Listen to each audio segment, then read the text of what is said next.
E aí, turma, aqui é o JP, e agora a gente vai continuar o nosso estudo de equilíbrio químico. A gente já estudou aí vários aspectos, né, do que é esse equilíbrio, análise gráfica, também estudamos a constante de equilíbrio Kc e como calculá-la. E agora a gente continua com o estudo do Kp e também mais alguns detalhes. Vamos lá então. Bom, o que é essa constante de equilíbrio Kp? A gente viu que Kc é em função das concentrações das substâncias que estão presentes no equilíbrio. Kp está relacionada à pressão parcial dos gases participantes da reação. Vamos lembrar que a pressão interfere muito mais nos gases do que em sólidos e líquidos. Por isso que, quando a gente vai escrever a constante em função da pressão, é com os gases que a gente tem que se preocupar. Como assim pressão parcial? Bom, se a gente considera um sistema com uma certa pressão, né, a pressão total, a pressão parcial de cada gás vai estar relacionado a o que a gente chama de fração molar. Então, temos aqui essa fórmula que a gente já viu no nosso estudo de gases, mas que a gente retoma aqui. Então, PA é a pressão parcial de um gás A qualquer, tá? Pode ser aí em atm, Pascal, qualquer que seja a medida. Já XA é a fração molar. E como que eu calculo a fração molar da nossa substância A? O próprio nome diz, fração, então é uma parte do total de mols, fração molar. Então eu vou pegar o tanto de mols que eu tenho de A e dividir pelo tanto de mols total que eu tenho ali no meu sistema, tá certo? E por fim, a pressão total. O que é a pressão total? Nada mais é do que a soma de todas as pressões parciais, tá certo? Então, pressão parcial é o tanto que o meu gás vai contribuir para a pressão total do meu sistema, ok? Bom, se a gente considera a nossa reação, por exemplo, uma reação genérica aqui, então, em que eu tenho um gás A reagindo aqui com B, né, uma solução de B, formando aqui, né, numa reação reversível, C, que está no estado sólido, e D, que também é um gás. Para eu escrever o Kp para essa reação, nós temos o seguinte: pressão parcial de D, porque é um gás, elevado ao coeficiente estequiométrico Dzinho, dividido pela pressão parcial de A, elevado a Azinho.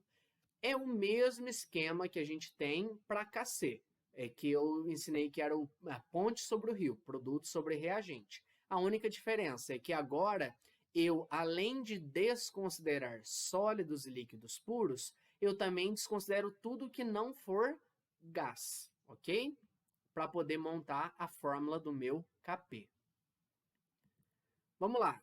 Ainda falando sobre o Kp, vamos ver aqui algumas formas de alguns exemplos em que a gente acaba montando ele. Então, tenho aqui essa reação, né? O carbonato de sódio sólido em equilíbrio com o óxido de sódio e o gás carbônico.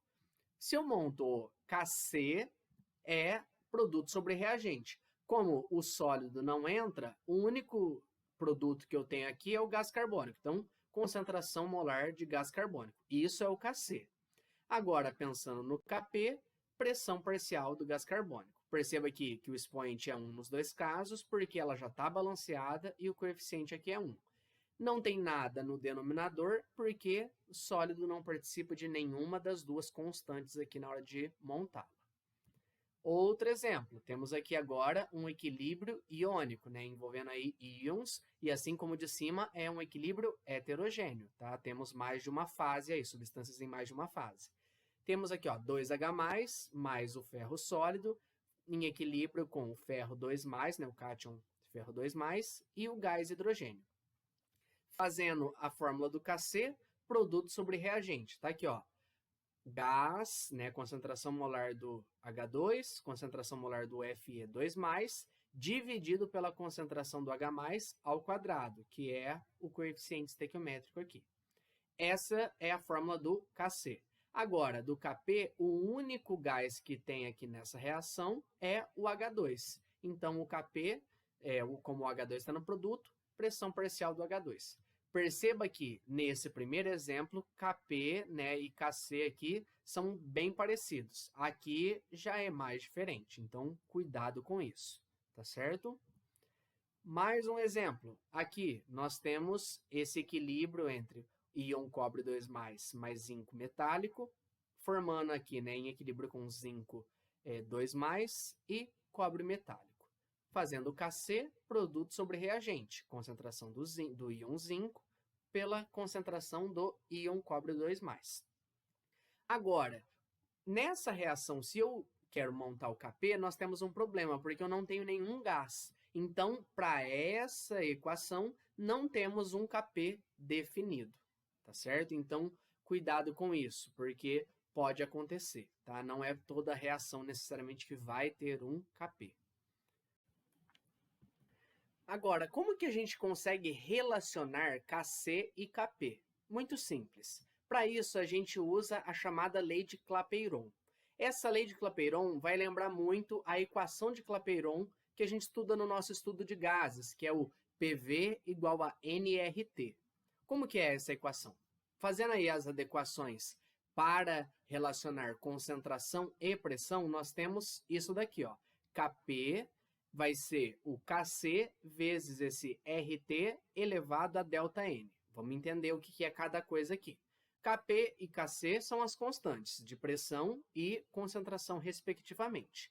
O R vai ser a constante universal dos gases, né? Aqui a gente tem lá que é 0,082 atm litro por mol Kelvin, tá? Então, eu uso esse valor quando eu tenho essas unidades aqui. Já o T vai ser a temperatura sempre em Kelvin. Então, lembra que se for Celsius, adiciono 273 para chegar em Kelvin. E o ΔN é a variação aí na quantidade de matéria, né, no número de mols das nossas substâncias gasosas. Então, eu pego o N de produtos gasosos e subtraio do N de reagentes gasosos. Vamos ver aqui alguns exemplos, olha só. Por exemplo, nessa equação aqui, ó, o trióxido de enxofre em equilíbrio com o dióxido de enxofre mais o gás oxigênio. Nesse caso, o ΔN aqui seria o quê? Seria 3, né? Porque, ó, 2 mais 1, né, dos produtos. Perceba que todos são gases. Então, ó, produtos gasosos, tenho 3 mols de produtos gasosos. E tenho 2 mols de reagentes gasosos. Nesse caso, o ΔN é igual a 1. Se eu substituo aqui, ó, então fica elevado a 1. Ou seja, nesse caso, o Kp é maior que o Kc. Por quê? O Kp vai ser o Kc vezes esse valor aqui, tá? Que é sempre um valor aí positivo, tá certo? Vamos lá. Aqui eu tenho 2HBr, né, brometo de hidrogênio gasoso, em equilíbrio com gás hidrogênio, e, no caso aqui, o Br2 no estado gasoso. Bom, tenho 2 mols de produtos gasosos e 2 de reagentes. Então, nesse caso, ΔN é 0. Lembra que elevar a 0, mesma coisa aqui, né? Sempre qualquer coisa elevada a 0 dá 1. Nesse caso, o Kp é igual a Kc, tá? Aqui a gente está considerando para temperaturas aí, a não ser extremamente baixas, né? Próximo do 0 Kelvin, aí eu posso ter coisas diferentes aqui, mas para a maioria dos casos, essa relaçãozinha aí que eu estou falando de Kp maior que Kc, igual e tudo mais, funciona muito bem. E por fim aqui, ó, gás nitrogênio mais gás hidrogênio formando amônia. Nesse caso, o ΔN vai ser 2 menos 4, então dá menos 2. Aqui nós temos Kp menor que Kc, tá? Então, para cada condição aí, esse Kp pode ser maior, menor ou igual, tá? Guardando essa equaçãozinha aqui, não tem problema, tá? Dá para usar muito facilmente. Vamos ver aqui um exemplo agora, ó. Na reação AB5 gasoso em equilíbrio com AB3 gasoso mais B2 gasoso, é adicionado 100 atms de AB5 e após o equilíbrio a 227 graus Celsius, verifica-se que sua pressão passa a ser 80 atm. Letra A. Quais são as pressões parciais no equilíbrio e a pressão total? Então, perceba que aqui agora a gente tem a quantidade inicial, tá? Fala aqui do equilíbrio, mas não de todo mundo. Então, para a gente conseguir determinar, ó, inicial do AB5, 100 atm. No equilíbrio, apenas 80. Vou usar aquela nossa tabelinha, início, reagiforme e equilíbrio. A equação aqui já está balanceada, então, ó, no início eu tenho 100 ATMs desse e nenhum desses dois aqui.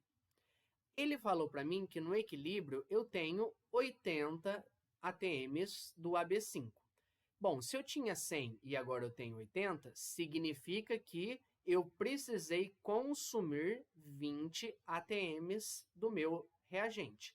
Consequentemente, aqui eu consumo X, formo X, formo X. Eu posso afirmar, com certeza, que a quantidade formada foi 20 ATMs de cada um.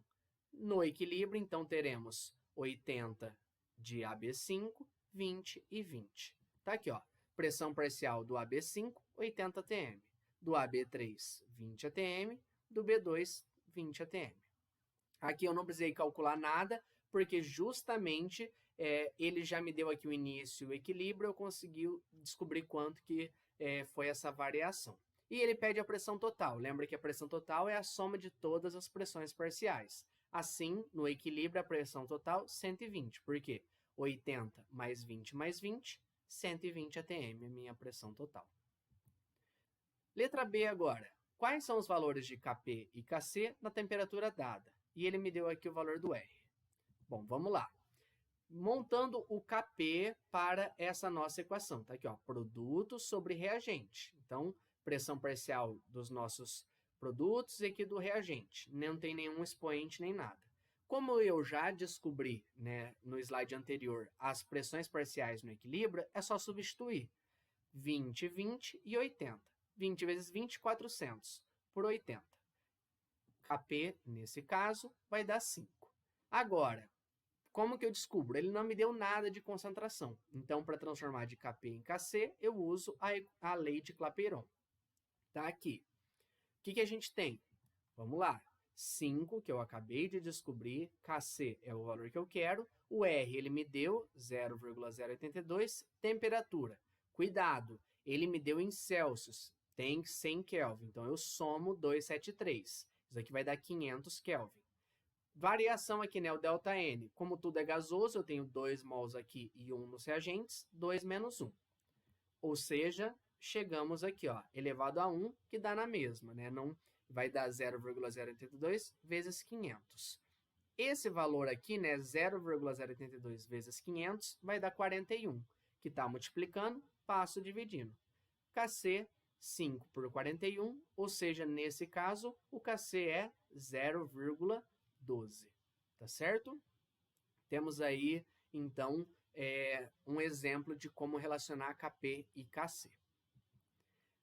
Vamos agora entender o que a gente chama de grau de equilíbrio, representado pela letra alfa. A gente já viu esse alfa aí como grau de ionização, grau de dissociação, e está muito relacionado aqui com essa questão do equilíbrio. Esse grau de equilíbrio vai ser a relação em mols do quanto que reagiu comparado ao total de coisas que eu tinha. Tá? Então, como que a gente calcula? Muito simples. Alfa, mols do que reagiu pelo mols do total. Isso está relacionado à intensidade em que ocorreu a reação direta, que é de reagente para produto. Então, quanto maior o alfa, mais intensa foi essa transformação, né? Maior a transformação. E a gente representa por porcentagens ou também por um número decimal entre 0 e 1. Então, a gente tem aqui que o alfa vai ser entre 0 e 1, ok? Até porque não tem como ser mais que 100%, já que o que pode acontecer no caso extremo é tudo que eu tenho de reagente virar tudo produto. E temos aqui em porcentagem de 0 a 100%, ok? Se a gente tem o alfa 0 e o alfa igual a 1, temos aí os dois extremos. O que a gente pode analisar aí de um extremo para o outro? Muito simples. Alfa próximo de 0, eu tenho um Kc muito pequeno. Lembra que o Kc da reação direta, né, é o tanto de produto pelo tanto de reagente. Se eu tenho muito pouca a transformação de reagente em produto, eu tenho um Kc muito pequeno. Em compensação, quando o alfa é próximo de 1, nós temos um Kc muito grande. Falando em rendimento, se eu tenho um alfa próximo de 0, nós temos um baixo rendimento da reação direta. Já um alfa próximo de 1, nós temos um alto rendimento. Tá? Então, aí para a gente entender um pouco dessa lógica aqui, já que eu estou querendo comparar nessa intensidade. Então, quanto maior o Kc, maior tende a ser esse alfa, ok? Vamos ver como que a gente pode usar isso no exercício agora. Ele fala assim, ó, em um recipiente indeformável de 10 litros, são colocados 46 gramas de N2O4. O sistema é aquecido até 27 graus Celsius, ocorrendo a reação a seguir. Tá? Aqui já deu balanceada.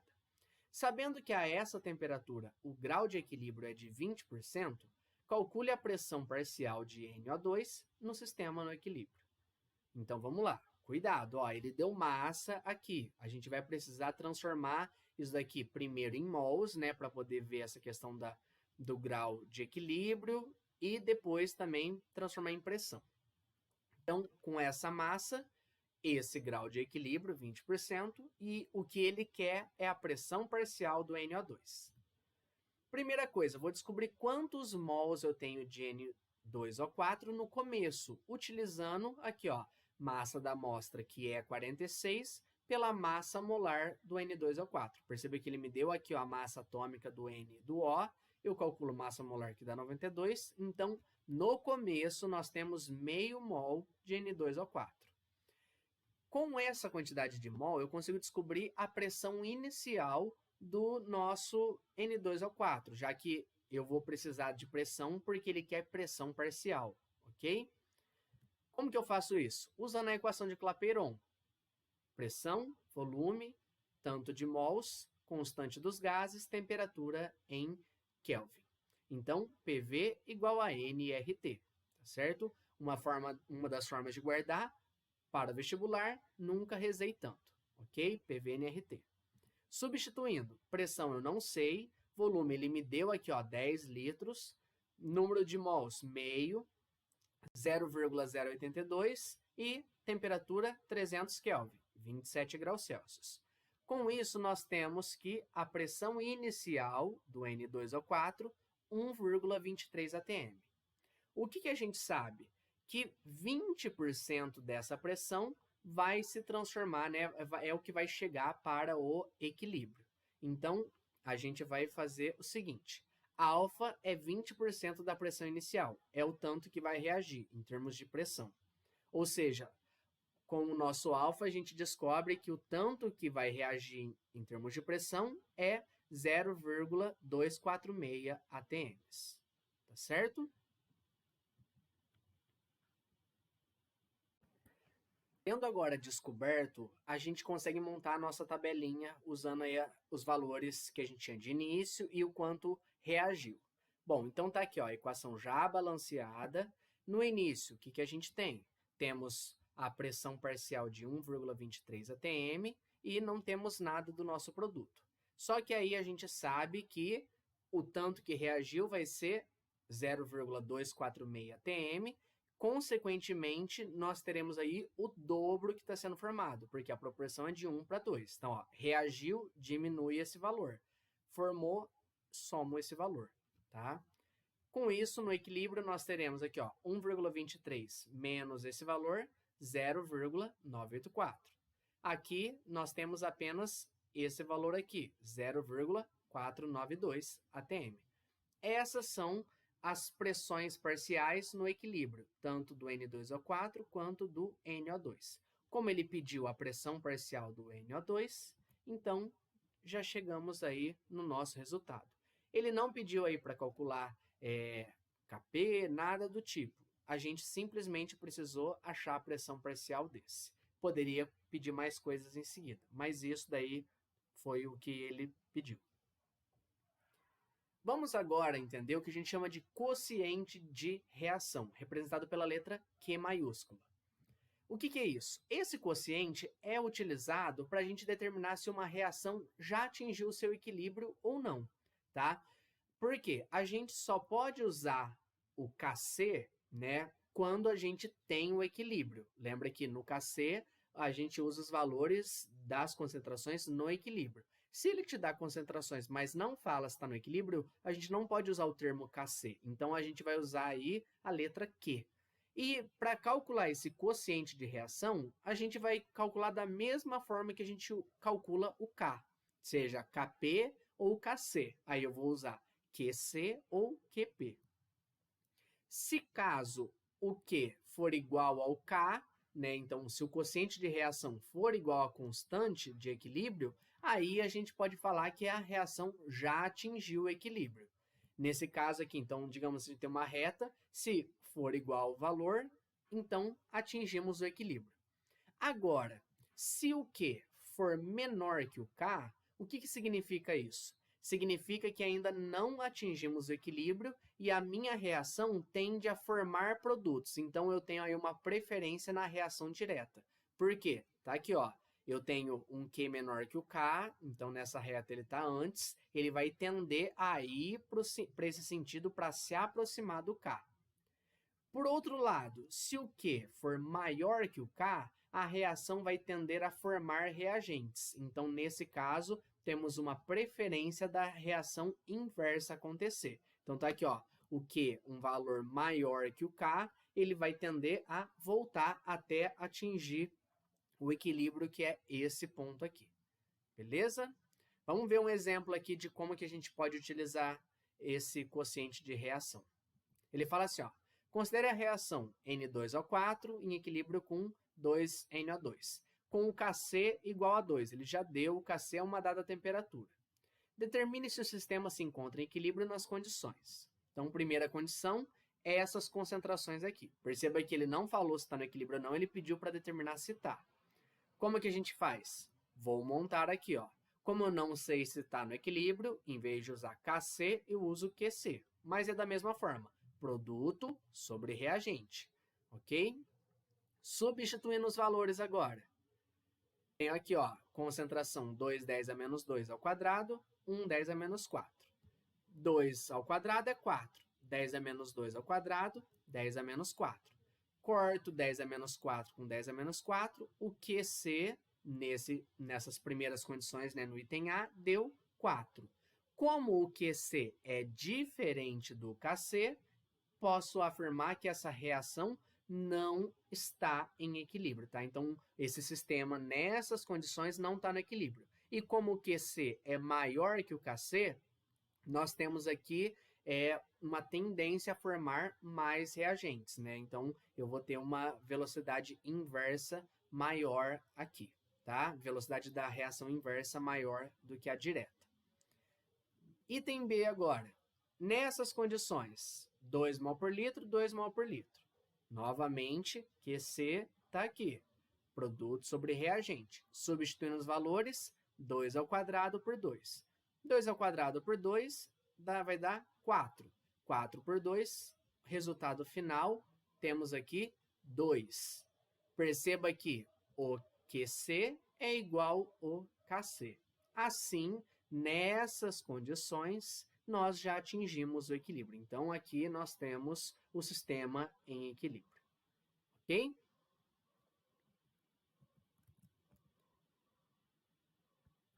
Fechamos aqui mais uma parte do nosso estudo de equilíbrio químico. Vamos fazer um pouco de exercício agora. Qualquer dúvida, estou à disposição. Até a próxima. Tchau, tchau.